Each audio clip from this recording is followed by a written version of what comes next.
Oke, siap. Assalamualaikum Laskar Ngarit beres-beres dimanapun Anda berada.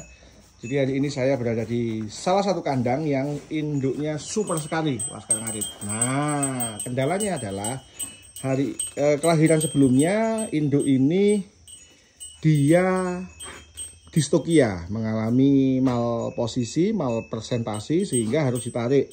Tetapi ternyata anaknya mati. Oke, jadi hari ini pemilik memanggil kami untuk memeriksa posisi landilalah. Dari hasil pemeriksaan lahir kurang dalam waktu minggu-minggu ini, posisi kepala tidak kita temukan. Oke, jadi kita hanya menemukan kaki, kemungkinan itu adalah kaki belakang. Tapi kalau presentasinya posterior, selama itu dia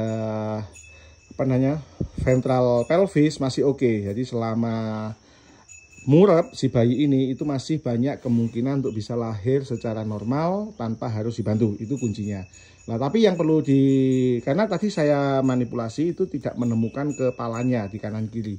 Biasanya kan kepalanya itu deflection atau mengu gitu ya. Oke, Laskar Ngarit. Jadi bila ketemu posisi seperti ini atau ada riwayat sebelumnya distokia, Laskar Ngarit mulai dari sebenarnya penanggulangannya adalah atau antisipasinya, jenengan bisa mulai dari usia 7 bulan kebuntingan itu sapinya dimong di luar, teman-teman. Dilepaskan di luar beberapa jam supaya dia bisa berjalan. Nah, dari proses itu biasanya sapi akan bisa berubah posisi. Si bayi pedet yang ada di dalam itu sudah kita lakukan di UD Sri Rezeki Farm itu, yang dulu memang itu sulit banget, posisinya melumah dan sampai tidak bisa pipis. Tapi alhamdulillah tanpa manipulasi terlalu banyak, cukup dengan membagi porsi makan, melepaskan, saya lupa waktu itu saya injeksi atau tidak ya, itu bisa lahir secara normal dan hidup bayinya. Oke, nah solusinya Laskar Ngarit antisipasi yang pertama tetap dengan lepaskan, sebenarnya mulai usia 7-8 bulan bisa dilepaskan.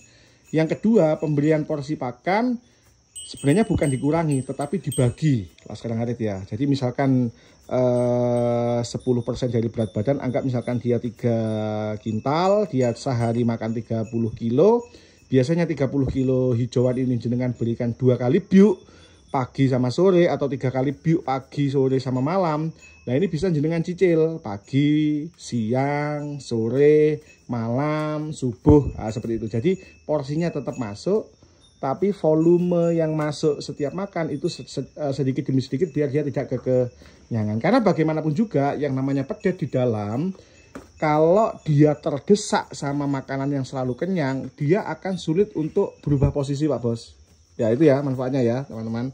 Jadi kalau seandainya makanan ini porsi dia diatur pola makannya, ruangan abdomen yang terbatas ini bisa dijadikan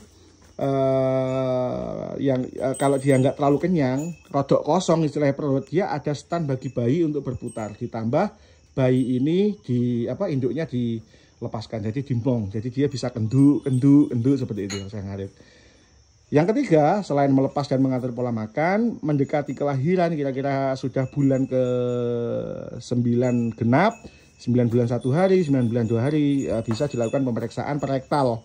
Jadi biasanya dirogoh, dicek apakah memang dia posisinya normal atau tidak. Jadi bisa antisipasi lebih lanjut. Oke, semoga bermanfaat. Lemah telus Gusti Allah sing bales. Silakan komen pengalaman Laskar Ngarit di kolom komentar. Sekian, wassalamualaikum warahmatullahi wabarakatuh.